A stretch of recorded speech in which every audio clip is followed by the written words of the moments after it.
আসসালামু আলাইকুম দর্শক, কেমন আছেন? ধরেন আপনি একটি পুরাতন গাড়ি কিনছেন, কিন্তু মালিকানা পরিবর্তন করার পূর্বেই ওই মালিক মারা গেছে, বা মালিক মারা গেছে জেনেও আপনি একটা গাড়ি কিনছেন। এক্ষেত্রে আপনারা গাড়ির মালিকানা বদলের আবেদন কিভাবে করবেন? এই বিষয়ে জানতে চেয়ে অনেকে আমার কাছে প্রশ্ন করেন। দর্শক, তাই আজকের এই ভিডিওতে এইসব বিষয় নিয়ে কথা বলবো যে মালিক মারা গেলে কিভাবে মালিকানা বদলের আবেদন করতে হবে, মালিকানা বদলি করে নেওয়ার গুরুত্ব কি, মালিকানা বদলি করার জন্য কি কি কাগজপত্র আপনাকে জমা দিতে হবে, কত টাকা ব্যাংকে জমা দিতে হবে, এই সব বিষয় নিয়ে আজকের এই ভিডিও। দেখুন, কারো কাছ থেকে পুরাতন গাড়ি কিনে নেওয়ার পরে 60 দিনের মধ্যেই বিআরটিএতে মালিকানা বদলির আবেদন করে রাস্তায় চলার জন্য অনুমতিপত্র বা অ্যাকনলেজমেন্ট স্লিপ আপনাকে নিতে হবে। মালিকানা বদলের আবেদন করে অ্যাকনলেজমেন্ট স্লিপ বা এই অনুমতিপত্র ছাড়া যদি আপনি রাস্তায় চলাচল করেন, তাহলে কিন্তু রাস্তায় পুলিশ আপনাকে 5,000 টাকা পর্যন্ত জরিমানা করতে পারবে। এছাড়াও আরও নানা ধরনের আইনি জটিলতায় কিন্তু আপনি পড়ে যেতে পারেন। যেমন ধরেন, আপনার গাড়িটি যদি হারিয়ে যায়, আপনি যদি মালিকানা বদলের আবেদন না করেন বা মালিকানা বদলি না করেন, তাহলে কিন্তু আপনি ওই গাড়ির প্রকৃত মালিক যে আপনি, সেটা কিন্তু আপনি খুব সহজে দাবি করতে পারবেন না। দর্শক, তাই আমার পরামর্শ হচ্ছে, আপনি পুরাতন একটি গাড়ি কেনার পরই 60 দিনের মধ্যেই আপনি মালিকানা বদলির জন্য আবেদন করে ফেলবেন।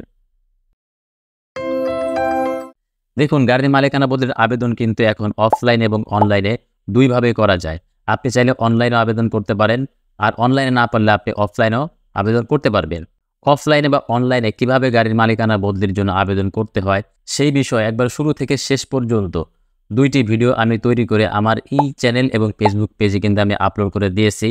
যদি কেউ মালিকানা বদলের আবেদন করতে না পারেন বা কি কি প্রক্রিয়া, সেই প্রক্রিয়া আপনারা না জানেন, তাহলে সেই 2টি ভিডিও আপনারা দেখে দেখে মালিকানা বদলের আবেদন করতে পারবেন। তাই আজকের এই ভিডিওতে আমি মালিকানা বদলির আবেদন প্রক্রিয়া সম্পর্কে কিছু বলবো না। আপনারা সেই 2টি ভিডিও দেখে দেখে আবেদন প্রক্রিয়া সম্পূর্ণ করে নেবেন।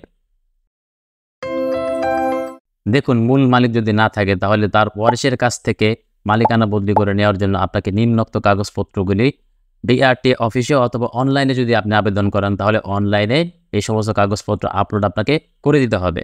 1 নাম্বার হচ্ছে পূরণকৃত বা স্বাক্ষরকৃত টিও ও টিটিও ফর্ম। দেখুন, এই ফর্মগুলি আপনারা বিআরটির ওয়েবসাইটেও পাবেন, অথবা বিআরটির সামনে যে ফটোকপির দোকানগুলি আছে, যারা এফিডেভিট টাইপ করে, তাদের কাছে গেলেও কিন্তু আপনারা এই ফর্মগুলি পেয়ে যাবেন। এই ফর্মগুলি আপনারা স্বাক্ষর করবেন এবং পূরণ করবেন। পূরণ করে যে ফাইল আছে, সেই ফাইলের সাথে আপনাদেরকে জমা দিতে হবে। 2 নাম্বার হচ্ছে কোর্ট বা স্থানীয় সরকার প্রতিষ্ঠান প্রদত্ত ওয়ারিশ সংক্রান্ত সনদ। অর্থাৎ যেহেতু আপনি মূল মালিক নাই, তার ওয়ারিশের কাছ থেকে আপনি মালিকানা বদলি করে নেবেন, তাই আপনাকে অবশ্যই ওয়ারিশ সংক্রান্ত যে সনদ, সেই সনদ এই ফাইলের সাথে জমা দিতে হবে। 3 নাম্বার হচ্ছে মৃত্যু সনদের ফটোকপি। অর্থাৎ মূল মালিক যদি মারা যায়, তাহলে তার একটি মৃত্যু সনদের ফটোকপি এই ফাইলের সাথে আপনাকে জমা দিতে হবে। 4 নাম্বার হচ্ছে ফি জমা রসিদ। অর্থাৎ আপনি যদি অফলাইনে মালিকানা বদলের আবেদন করেন, তাহলে ব্যাংকে টাকা জমা দিয়ে আপনাকে সেই ব্যাংকে জমা রসিদ এই ফাইলের সাথে জমা দিতে হবে। আর যদি আপনি অনলাইনে আবেদন করেন, তাহলে কিন্তু আপনাকে ব্যাংকে টাকা জমা দিতে হবে না। অনলাইনে আবেদন করার শেষ পর্যায়ে গিয়ে আপনাকে অনলাইনে পেমেন্ট করে দিতে হবে। সেক্ষেত্রে কিন্তু আপনার ফি জমা রসিদ লাগবে না। 5 নাম্বার হচ্ছে মূল রেজিস্ট্রেশন সনদের ফটোকপি, এবং কোনো ক্ষেত্রে মূল যে রেজিস্ট্রেশন সনদ, সেই মূল রেজিস্ট্রেশন সনদ বা স্মার্ট কার্ডটি আপনাকে জমা দিয়ে দিতে হবে। 6 নাম্বার হচ্ছে ছবিসহ নন জুডিশিয়াল স্ট্যাম্পে যেই ওয়ারিশগণ আছেন, সেই ওয়ারিশগণের হলফনামা। অর্থাৎ এখানে যেহেতু মূল মালিক নাই, তাই এই মূল মালিকের যেই ওয়ারিশ আছে, সেই ওয়ারিশগণ নন জুডিশিয়াল স্ট্যাম্পে হলফনামা দিবে, এবং যিনি ক্রেতা রয়েছেন তারও কিন্তু নন জুডিশিয়াল স্ট্যাম্পে হলফনামা দিতে হবে। 7 নাম্বার হচ্ছে নমুনা স্বাক্ষর ফর্মে বা এইচ ফর্মে যিনি ক্রেতা রয়েছেন তার স্বাক্ষর এবং বিস্তারিত নাম, বাবার নাম, ঠিকানা, এই সমস্ত কিছু ফিল আপ করে মূল ফাইলের সাথে জমা দিতে হবে। এবং 8 নাম্বার হচ্ছে এনআইডি কার্ডের ফটোকপি। অর্থাৎ যিনি ক্রেতা রয়েছেন তার একটি এনআইডি কার্ডের ফটোকপি এই ফাইলের সাথে জমা দিতে হবে। দেখেন, আপনি যদি অফলাইনে আবেদন করেন, তাহলে এই সমস্ত কাগজপত্র, আমি যে সমস্ত কাগজপত্রের কথা বললাম, এই সমস্ত কাগজপত্র ফাইল আকারে গাড়িসহ আপনি যেদিন অফিসে যাবেন, সেদিন আপনি অফিসে জমা দিয়ে দিবেন। আর যদি অনলাইনে আবেদন করেন, তাহলে এই সমস্ত কাগজপত্র আপনি রেডি করে পরে স্ক্যান করবেন। স্ক্যান করে অনলাইনে আবেদন করার সময় এই সমস্ত কাগজপত্র আপনি আপলোড করে দিবেন।